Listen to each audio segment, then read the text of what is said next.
Welcome to BCC Virtual Racing. Route tonight is the Seaside Sprint, which at 22 kilometres long is largely flat. Riders must ride three 6.3 kilometre laps following a 3 kilometre lead-in. As we join the riders on the start line, let's have a look at some of the riders competing tonight.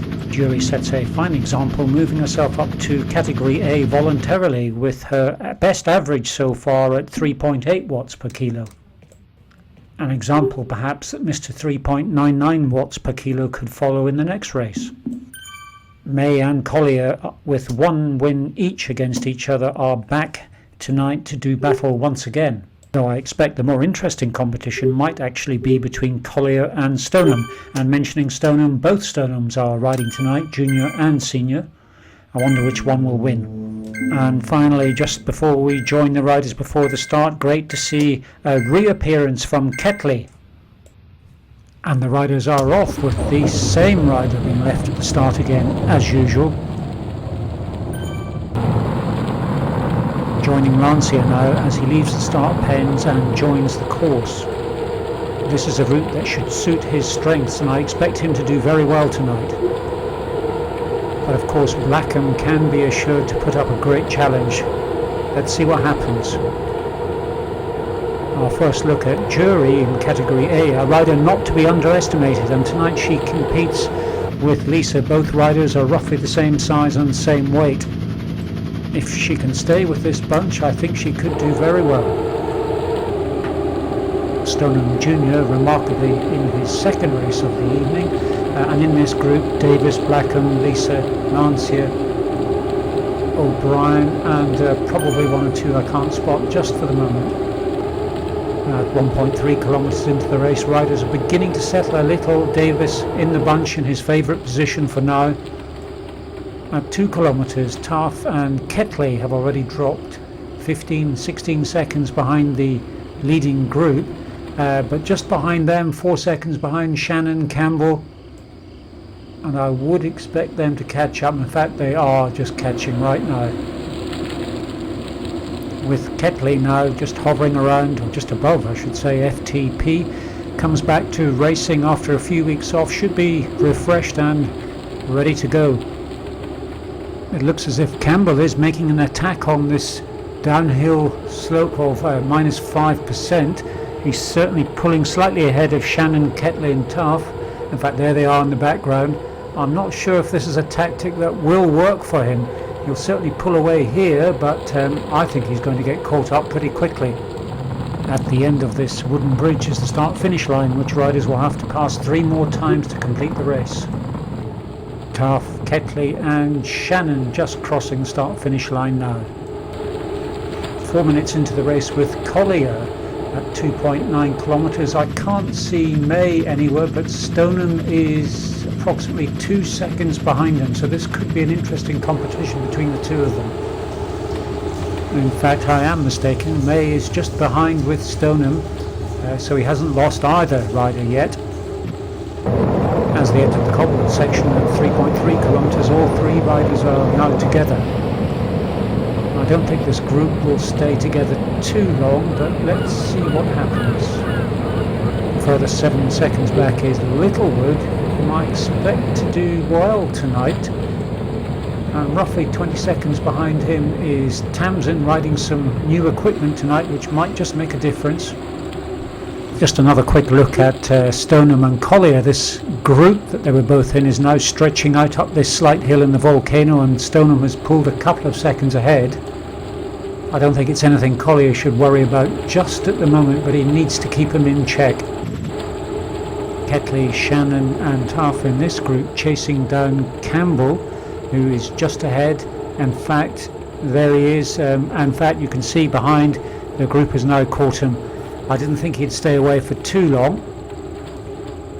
Jury is now some 20 seconds behind the main A group, but is with O'Brien, a rider she has raced before. He'll need to watch closely, as she has beaten him on at least one occasion, if not 2.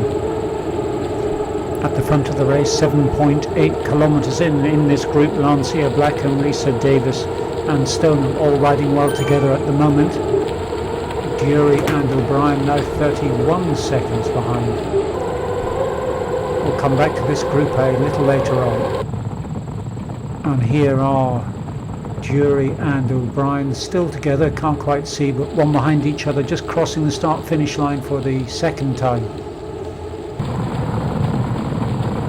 Campbell now consumed with the Shannon, Ketley, Taff group as they cross the start-finish line for the second time. Stoneham and Collier still together, riding through the gravel section of the course, some 10-14 seconds ahead of Littlewood. Both of these riders are in the same team, but I'm afraid we don't know what their instructions are from the team captain. And here is Littlewood on the gravel section further back in the field with just one other rider. He has in fact pulled 10 seconds ahead of May. A quick look at the front group. Not much has changed really at 13.7 kilometres. The same group of BCC riders still together. The gap to Jury and O'Brien has grown slightly by 10 seconds, but they're now joined by a group of 5 other riders. The Shannon group is some 40 seconds further behind Jury and O'Brien, probably thinking about whether or not they can catch up. Certainly if they work together, this is definitely possible. At just over halfway, Stoneham and Collier still together and still with the same group. Telford some 20 seconds behind Jones and roughly 1 minute 10 behind May, riding in isolation again. And Tamsin 30 seconds ahead of Jones and 50 seconds ahead of Telford.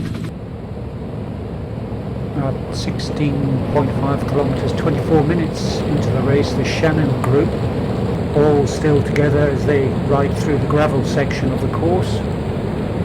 Some of the riders in this group will probably start to think about their tactics over the next few kilometres and the final push for the end. O'Brien and Jury still together with that small group. They have lost some ground to the group behind them though. And the leading group still all together at 20.8 kilometres, approaching the finish. They'll need to start thinking about what they're going to do now. And this is the final climb for this group. They're pushing hard up this hill. The downhill section before the finish, Lisa and Davis have dropped off slightly, but look at this, Blackham's completely blown up. This is a surprise and something completely unexpected. In fact, looks as if he might have a mechanical. He's almost stopped. Unbelievable. I hope he makes it to the finish. And here is the sprint for the finish for that group ahead. And here we have Jury and O'Brien just about to come up to the finish. Jury sitting behind, but winding up quicker than O'Brien, pushing out way more power than he seems to be capable of. And as expected, she crosses the line just ahead of him. And here is Ketley going all out for a sprint finish, passing several riders in front of him. Can he hold on? I think he can, you know. Yes, he is. He's going to cross the line first. What a great performance.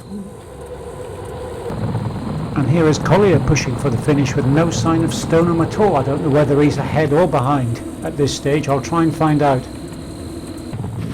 And here we have Littlewood pushing for the finish ahead of both Tamsin and May.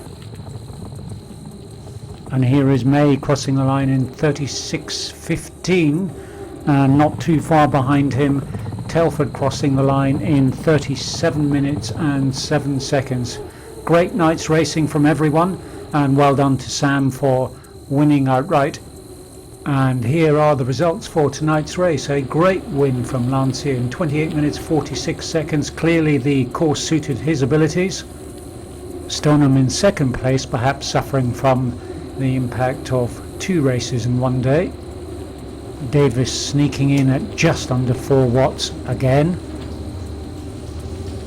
A great result from Jury, who actually averaged over 4 watts per kilo for the entire race. A fantastic performance. A great comeback performance from Ketley, and nice to see Collier beating Stoneham on this occasion. Thanks for watching. Next race is on Monday night.